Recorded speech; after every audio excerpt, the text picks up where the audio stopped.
This morning, the border backup is starting to ripple across the U.S. as Canadian truckers protesting COVID vaccine mandates are adding to the U.S. supply chain crisis. The economic harm that this occupation is having on international trade is not sustainable, and it must come to an end. The auto industry hit hard. A parts shortage is already forcing GM to cancel shifts at a Michigan assembly plant. There are hardworking men and women in an industry that's just getting back to full strength who are now going to be out of a job. It's going to have massive impacts on all of us in Michigan. 2 Ford plants in Canada are also scaling back production. It's going to eventually trickle down and back up, an economy that's already stressed. The Ambassador Bridge connecting Detroit and Windsor, Canada closed. The Blue Water Bridge, 65 miles north in Port Huron, Michigan, backed up. What they're doing here at the bridges isn't right. They're hurting their own people, which is the truck drivers. While there's no current threat of planned violence, the Department of Homeland Security is now monitoring the possibility truckers could protest in Los Angeles on Super Bowl Sunday and then head east, potentially disrupting other cities across the country before reaching Washington, D.C. by President Biden's State of the Union address on March 1st. We're not going anywhere. Truckers have swamped Canada's capital for weeks in what's become the latest showdown over COVID policies. I want to see that the mandate's gone. Give people a choice. I guess both sides have to talk. I think the idea of a mediator is a great idea because they are completely at a stalemate right now. Authorities in Windsor, Canada. So it will only get worse. Truckers protest hurt auto plants across North America. Borders delays from the truck blockage hurt plants as far away as Kentucky. Because if you mess with the truckers, you are messing up big time money. Like falling dominoes, automakers across North America are adding to the list of plants affected by the truck blockage that has been halted across traffic across the 2 of the busiest routes linking the U.S. and Canada. Randomly, I actually did a marathon running across the bridge into Canada and coming back through the tunnel. I wish I was doing vlogs. I would have vlogged that. After temporary halt in production at these 3 of the factories in Ontario, Toyota announced Thursday that a shortage in Canada has made parts had hit an assembly plant in Kentucky. Ford and General Motors has felt the impact at some of the operations, although the automaker Stellis has resumed operations in the assembly plant in Windsor. CEO, he basically said the situation is fluid and it could lead to new production cuts. It's a mess, said Carla Balo, the CEO of the center. Wow, you see it say ongoing problems, claiming to be mobilized by frustration with Canadian mask and vaccine mandate. Thousands of truckers descended on the Capitol. And so now this is a unique part, a twist, right? So I guess since a lot of people shut down, they started a GoFundMe account.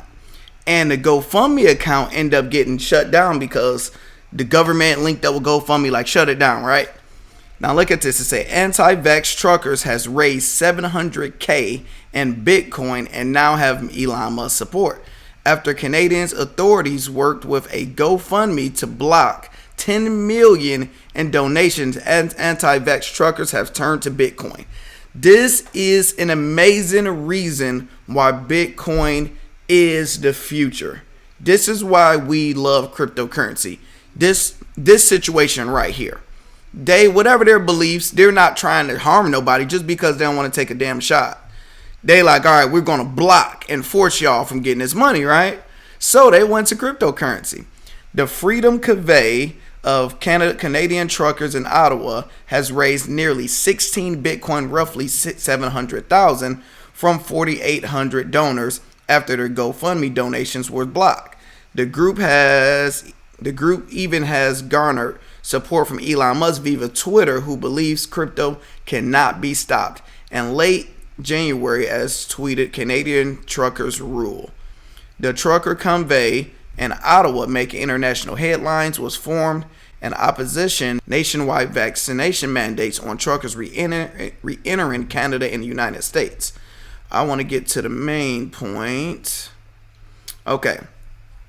In response to the GoFundMe blockage, BTC Sessions, a crypto YouTuber from Calgary, started a fundraiser for the protests using the Bitcoin native crowdfunding platform Tallycoin.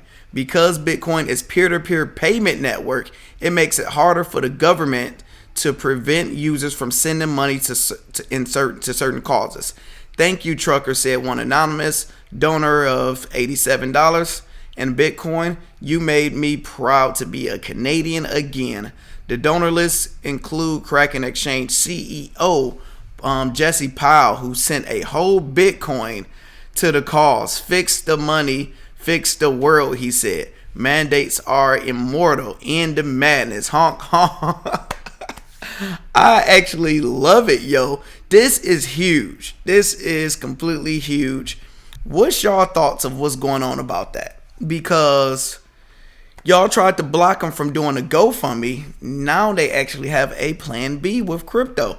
That's what we actually love crypto, want to use crypto for, is not just illegal activities, just basically for people to have ways to express themselves and do things like this. Since I'm in Michigan, I'm definitely a full believer of don't force nobody to put anything in their body that they don't want to put in. I'm healthy as ever. I put all type of vitamins and stuff in my body. Didn't take the vaccine. Didn't feel I personally needed to. Not safe enough for me. But I'm not mad at anybody else that decides to take the vaccine. If that's the best thing you want to do for your family, do it. So it shouldn't be a big divide and forcing people to do it. That's where I don't like it. So if I had nothing to do, I would be right on the border supporting them. I might send them some money. Tonight, Canada's Freedom Convoy protest is impacting international trade, leaving truck traffic in Detroit at a standstill overnight. We got to grin and bear it, right? You know, there's just can't get upset. I'm not the only guy stuck out here. The cause of this disruption? Protesters blockading part of the Ambassador Bridge, a vital link carrying 27% of all trade between the U.S. and Canada. You know, I can understand people fighting for certain rights, but the way they're going about it, doing this is not going to solve anything. This blockade just the latest move from a group led by truckers that have occupied streets crippling Canada's capital city, protesting vaccine mandates and COVID restrictions. Today in Ottawa, there are still countless protesters, trucks all along the streets throughout the city. Everywhere you look, almost, you can see the trucks that kind of just continue to go over there, sort of more in the front of Parliament, is one. So that is what's going on over there. Say pandemic problems. All told, the two bridges, Lincoln, Michigan, and Ontario, carrying about $100 billion in automotive goods annually. You better leave us truckers alone because we got too much power.